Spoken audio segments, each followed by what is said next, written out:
The best and the most beautiful things in the world cannot be seen or even touched. They must be left with the heart, said Helen Keller. Charles Duncan said, have a heart that never hardens, and a temper that never tires, and a touch that never hurts. So, dear students, to begin with the heart, let us know what actually heart is. Welcoming 10th class students. Now, in this session today, I will tell you about the structure and functioning of heart. Let us see how heart it works in our body and what actually the heart is. Continuing with our session, now we will study external and internal structure of heart. If we see the position of heart lies between the two lungs, it rests on the diaphragm. The narrow lower end of the heart, it is conical and it rests on the diaphragm. Heart is made up of cardiac muscles, and these muscles they function, they contract, they expand throughout the life without getting fatigued. Heart is covered by a thin membrane which is called as pericardium. Pericardium, it forms an envelope, and in that envelope is a fluid which is filled, and that fluid is called as pericardial fluid. Function of pericardial fluid is to protect heart from external shocks and injuries. If we come to the size of heart is 12 centimeters long, it is 9 centimeters wide, and its size is that of a fist. Heart internally it is divided into four chambers. Those are number 1 right auricle, number 2 right ventricle, number 3 left auricle, number 4 left ventricle. The auricles they have thin walls and ventricles they have thick walls. The reason behind that is that auricles they have to receive the blood, whereas ventricles they have to supply or pump the blood. That we will see in the further session how functioning of heart it takes place. Heart it is also assisted by various arteries as well as veins. Valves are also present in the heart in order to protect the backward flow of the blood. That is what is the function of valves. Further, we will study about functioning of heart. Let us see.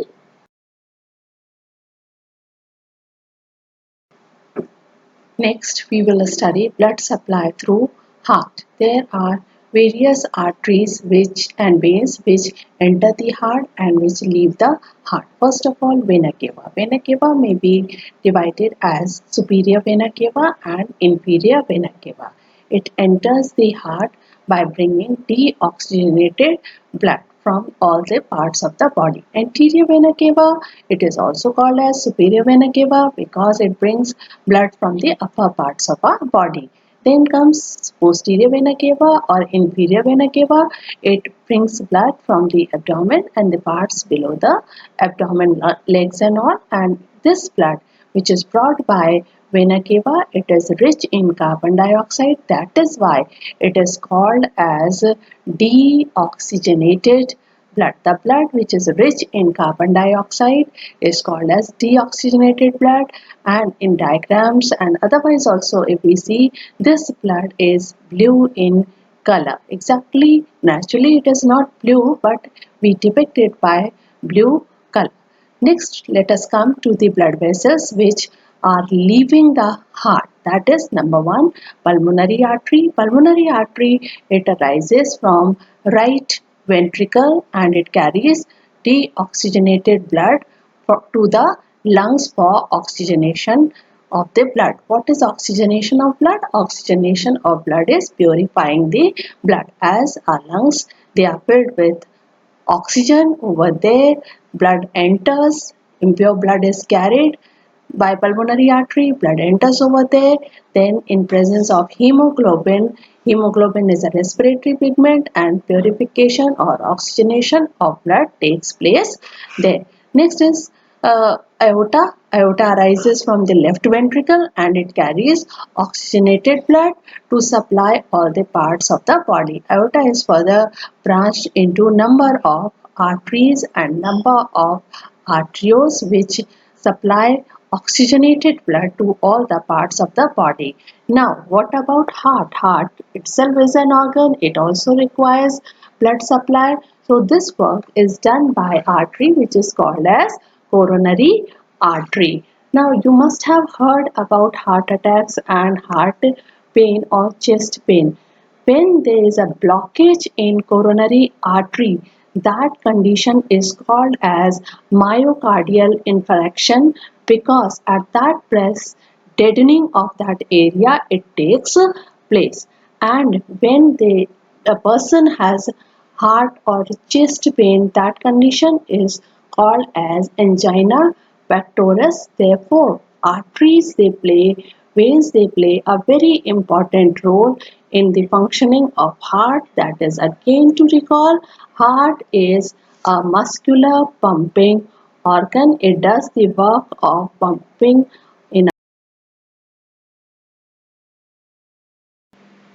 In this session, we will study course of circulation of blood through heart. As we have studied that deoxygenated blood, first it enters the right auricle by superior and inferior vena cava.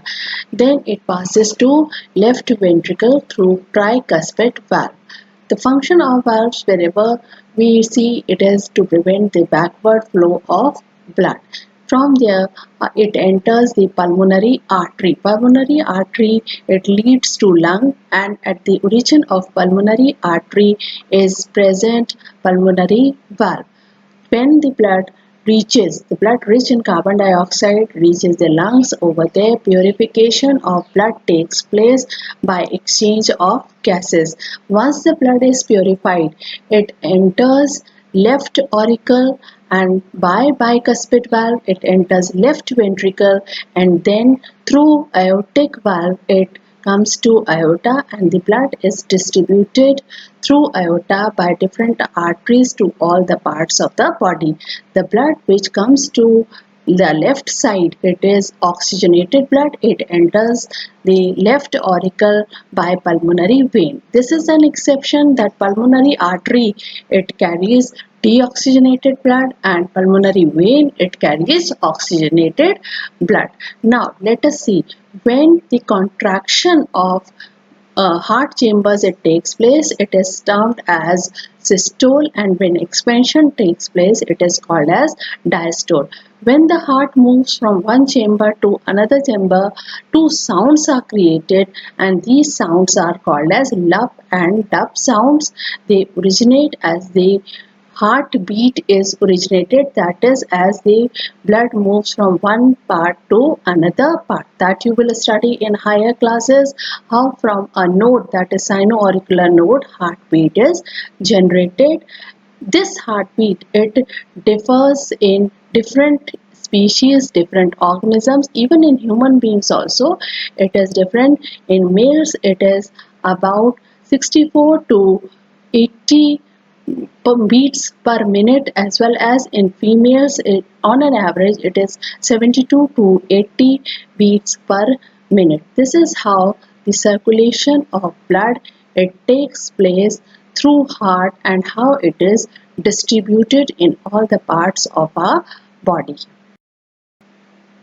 So students, in this session, a fast recap, a recall, whatever we have studied about the structure of heart. Heart is a structural and it is a muscular organ. It helps in pumping of the blood, number one. Number two, it is made up of cardiac muscle. Number three, that it pumps the blood throughout the life, its muscle, without getting fatigued. Internally, heart is made up of four chambers, that is two auricles and two ventricles. Then right side, it is responsible for the maintenance of deoxygenated blood, and left side it has the pure blood. Pulmonary artery, it carries deoxygenated blood to lungs, and pulmonary vein, it brings oxygenated blood to lungs. Coronary artery, it supplies blood to heart itself. Then if we come to the heart sounds, there are two sounds, that is lup and dub. Then contraction of heart, it is called as systole, and expansion of heart, it is called as diastole. Now, what message does heart gives to us? It feels so sweet to have a healthy heart.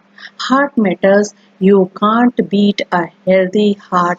Take care of your heart and don't let it fall apart. Care of red because red it rocks.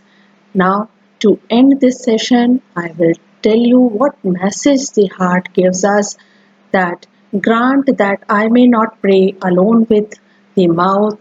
Help me that I may pray from deep of my heart. So, children, this is the end of our session. Whatever we have studied in the structure as well as concepts related to heart, that is heart, it matters a lot. So take care of your heart, keep it healthy.